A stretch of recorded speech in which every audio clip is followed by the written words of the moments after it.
መልካም ቴዲ ቅድሙ ጥያቄ ላይ እንደው ያለፍኩት አንድ ነገር አስታውሼ ነበር። ማሩስ ዞን በኦርቶዶክሶች ላይ በኦርቶዶክስ ሃይማኖት ተከታዮች ላይ የደረሰውን ድርጊት በተመለከተ ከፍተኛ ግድያ ተካሄደ። ግን ግድያዎች በጣም በየቀኑ የሚደርሱ ጉዳዮች ስለሆኑ እንዲህ አይነት ሁኔታ ሲፈጠር ሁላችንም ቆም ብለን ሀዘናችንን ገልጸን በህይወት ህይወታቸው ያለፈውን እግዚአብሔር በገነት ያኑር፣ በህይወት ያሉትን የሚያጽናንል ነበር። እሱንም እንኳን ተውን ከመለመዳችን የተነሳ ብዙ ቁጥር በሚሊዮን ህዝብ ያለቀበት ሀገር ውስጥ 4-5 ሰው ሞተ።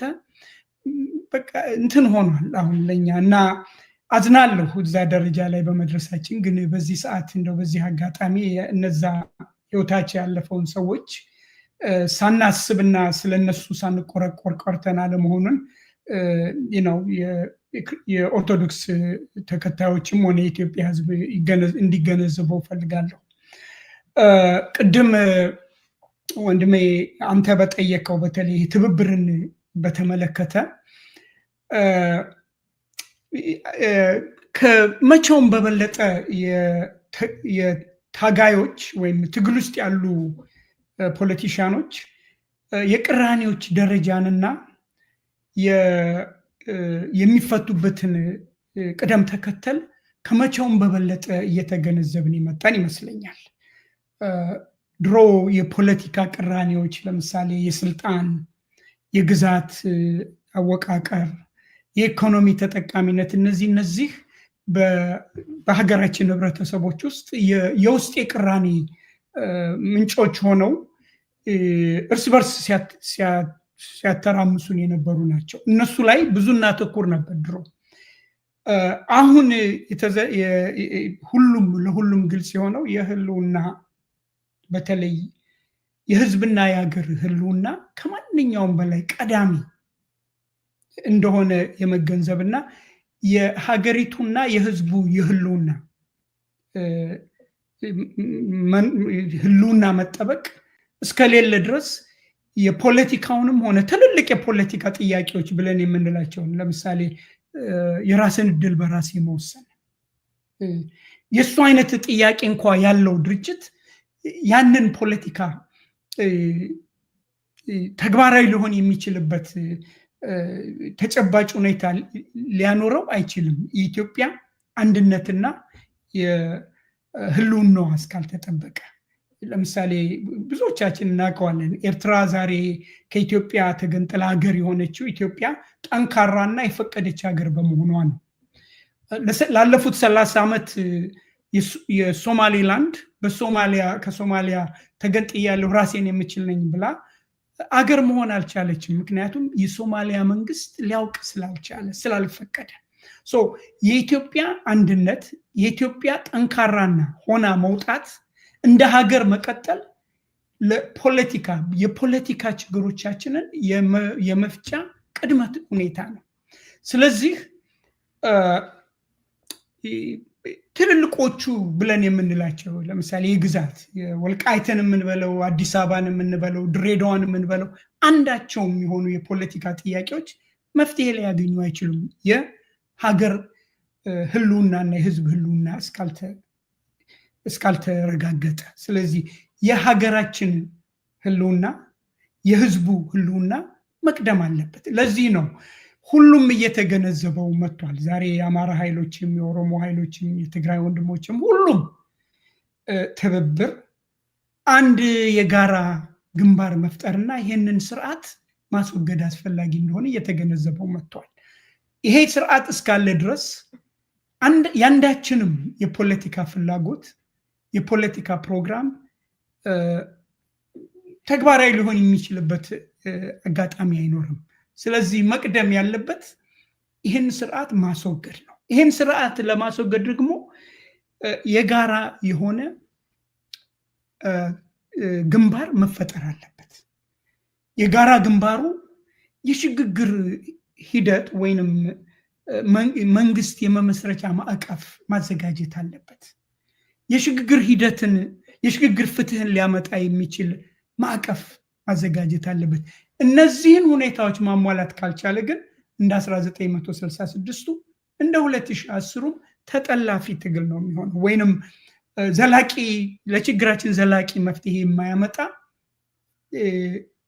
የከሸፈ ትግል ነው የሚሆነው። ስለዚህ ነው ሁሉም ይሄንን ተገንዝበዋል። አሁን ግን ያው ቅድም እንዳልኩት ሁሉም ይሽከረመማል።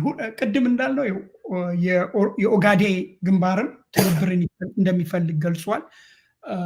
ሌሎቹም የታጠቁ ኃይሎች በተለይ እንደ ፋኖ በዘመነ ካሴ በኩል ትብብር እንደሚፈልጉ ጠይቋል። ኦላም እንደዚሁ ጠይቋል። ግን አሁንም እየተሽከረመሙ ናቸው። ፍለፊት አልመጡም። ፍለፊት እኛ ያንን ክፍተት ለመሙላት ነው እንደዚህ ፍለፊት የመጣ ነው።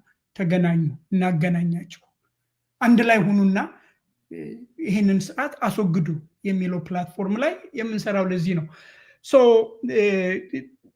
ቅድም ያልከው በተለይ አስተማሪዎችን ነው ተማሪዎች ጥያቄዎቻችሁን እቀበላለሁ አትሄዱም ብሎ ሊያቆመው ይችላል። አዎ፣ ግን ሀገራችንን ተጨባጭ ሁኔታ ማየት አለብን። የሀገራችን ተጨባጭ ሁኔታ ሀገሪቱ ኢኮኖሚካሊ ባተሙ ተቀዶ ሊወድቅ የደረሰ ነው። ኢንፍሌሽን ከፍተኛ ደረጃ ላይ ደርሷል። መንግስት ለሰራተኞች ደሞዝ መክፈል የማይችልበት ደረጃ ላይ ነው ያለው።